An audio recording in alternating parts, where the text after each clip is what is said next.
अस्सलाम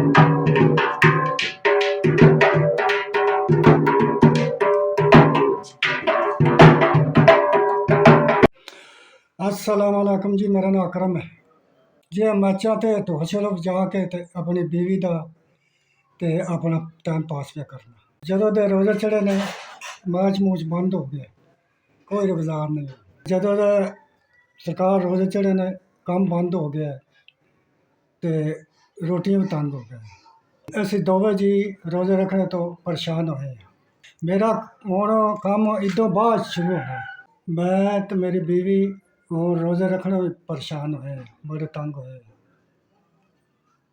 रोजगार जी बंद होए है, जेह्ड़े हाल च अल्लाह राजी रखे, शुक्र हो जाब दा। कम बंद होया महीना एक दो त्रै चार पाँच। बड़ी बड़ी मेहरबानी है तुहाडा।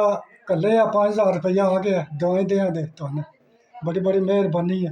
रोज़े का महीना वेले है, बहुत बहुत मेहरबानी। मैं तो मेरी बीवी खावां दे तुहानू दवाई देवां दे। तुहाडे 5,000 कल्ले दा राशन लेवां दे तुहानू दवाई देवां दे। बस तेरा रब दा दे जे खैर होवे।